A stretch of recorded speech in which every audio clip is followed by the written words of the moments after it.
Here, first things first, we are going viral. The Eagles' late touchdown gave them the lead with under a minute to play, and with the Bears trying for a game-winning field goal to advance, the whole city of Philadelphia was thankful for this one fan. You gotta shank this show, bro.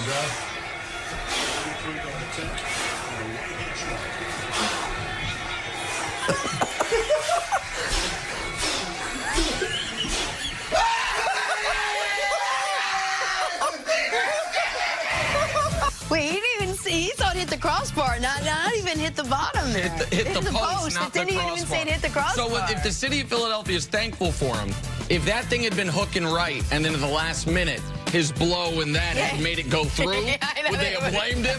That thing was going right at the last minute, hooked through at the end? I don't know. Awesome. Fans are funny, man. Thousands of videos just like that. Oh, yeah, or people standing in their same seat, wearing their hat a certain way.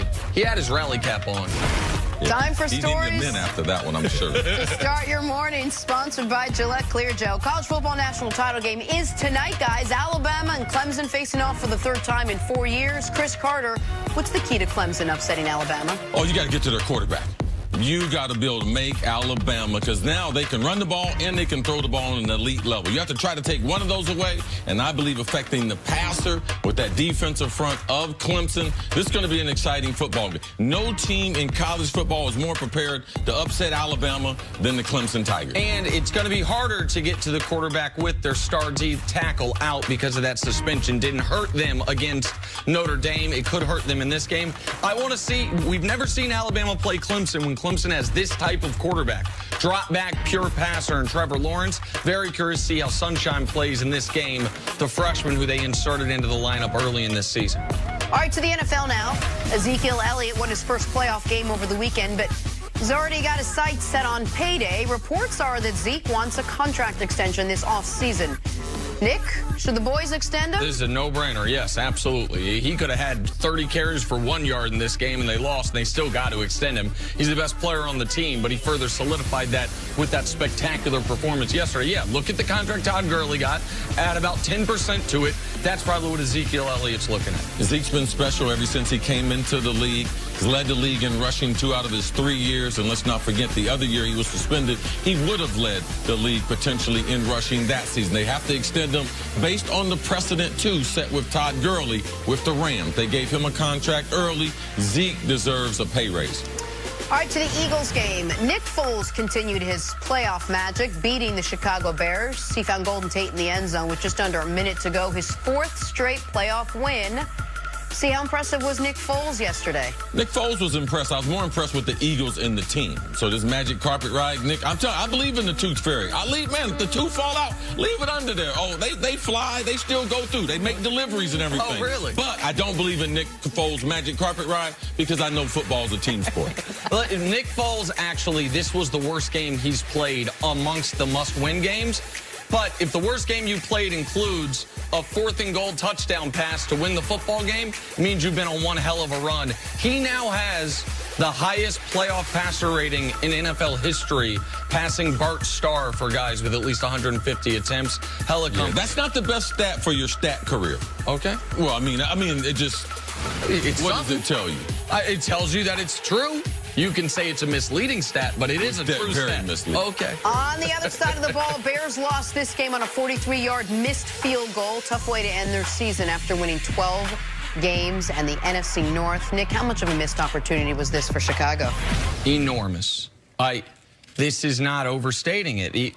There is no guarantee this team is in this position next year. The best offenses in football year after year are pretty consistent, barring an injury or a quarterback change. The best defenses in football, we typically see some turnover. Jacksonville and Minnesota, #1 and #2 in everything last year. This year, 6 and 8. Like, still good, but not overwhelmingly dominant. Additionally, Chicago, their D coordinator, Vic Fangio, he might not be their D coordinator next year. He could be a head coach next season. They were positioned home playoff game against a 9-7 team, and then they would have gone on the road to a Rams team whose coach and quarterback have never won a playoff game and who they dominated a month ago. They were positioned very well. We do not know they will be back in this position. And we do not know how this type of loss will linger. So it's a huge missed opportunity. And it's why that Cody Parkey kick is such a stomach punch. Like things like this, sometimes this is the closest you get for a couple years. And that very well could be the case for a Chicago team that I thought was really positioned well to go on a real playoff run. There's no team in the NFC North that matches up well. So I disagree with Nick. Lions don't match up with their front seven well. The Packers don't match up with them well. And the Vikings definitely don't match up with them well. They have a young quarterback who has playoff experience. His career is on the way up. The big stage wasn't too big for him. Their ability to be physical, so I do believe they do have a bright future, because what we've seen in these teams that have these great defenses, even though they change defensive coordinators, they typically play around that same level. So promising things out of Chicago, they shouldn't be disappointed in that terrible loss. One moment from this game that I just want to mention because we haven't discussed it. Everyone's talking about the missed field goal. When they scored their touchdown to go up 5, that 2-point conversion becomes an enormous play to potentially put you up 7. You've got to, as Coach Mangini would say, call your best, gotta have it play.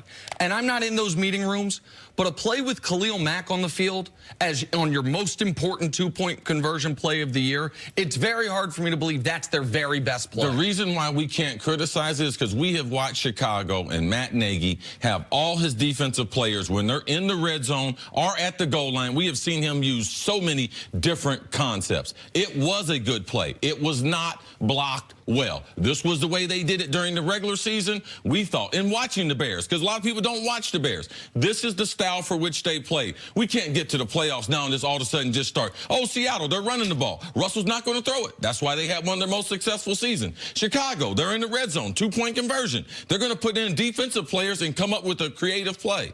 That's what they did to get them there. People missed their blocks on the interior. There was a running lane. It was a solid call. And that play, solid call or not, that was a critical moment that it didn't seem like during the broadcast was taken as seriously as it should have been. Up 7 there. I mean, even if I don't think the Eagles are going for 2 at the end if they're down 7. Right. And that field goal, I don't know how Cody Parkey feels nerves-wise if I miss this, we're in overtime, as opposed to if I miss this, we lose the game. That was a critical play in the game. All right, let's move on to the other game. Deshaun Watson and the Texans hosting Andrew Luck and the Colts. And